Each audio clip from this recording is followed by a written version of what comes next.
عم فكر Ez di بمهنة. klîşeyekê digeriyan ku biryar tê de di destê min de be. Ez ji zehmetiyan hez dikim û hez dikim tiştekî wisa hilbijêrim ku li ba xelkê zehmet be. Lêbelê ji bo min jî dibe ku di destpêkê de zehmet xuya bike, lê piştî hêsan dibe. شوفيرة Min باص. basek dît û berî 5 salan min ajotina basê hilbijart.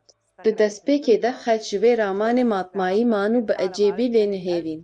Hinek pêkeniyan û hinekan jî gotin ku ez ne hêjayî wê me, lê şikir ji Xwedê re ez hêjayî wê derketim.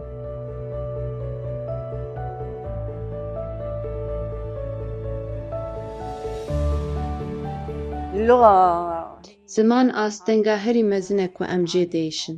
Xwendina bi zimanê Almanî zehmet e û ji bo min zehmetiya herî mezin bû, heta wê radeyê ku carinan ez heta saet 4 sibehê jî ranediketim.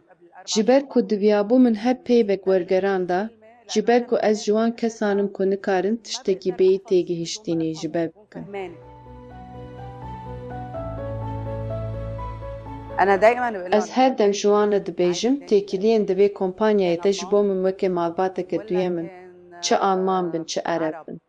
Min kesê ji hemû neteweyan nas kirin û ev kompanyaya ku ez tê de kar dikim 28 netewe li xwe digire. Ez nikarim tiştekî din bibêjim ji birî ku min malbateke duyem dît şikir ji Xwedê re. الحمد لله.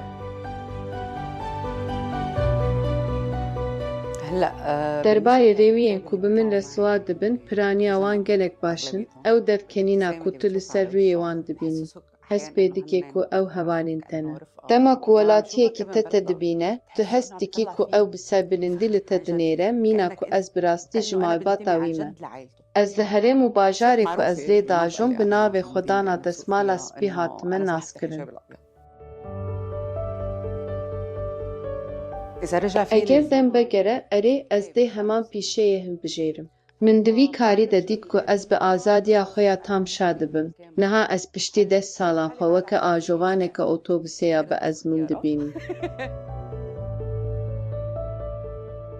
حابة إني أعمل تدريب مهني. Ez dixwazim rahênaneke pîşeyî bikim û pêşî fêrî ajotina kamyonê bibim, li ber ku ew mezintir e û sîstemeke wê ya bi tevahî cuda heye. تاني تماما. ما حتخسر شيء. Heger tu tiştekî biceribînî, tu tiştekî ji dest nadî, berova jî, heta ku tu bi ser nekevî jî, dêya feydeya te be ku te hewl daye. Ev ji wê yekê çêtir e ku tu hewl nedî û nizanî bîqatiyê bi ser bikevî yan na, biceribîne, ji ber ku ceribandin sê çareyekên serkeftinê ye.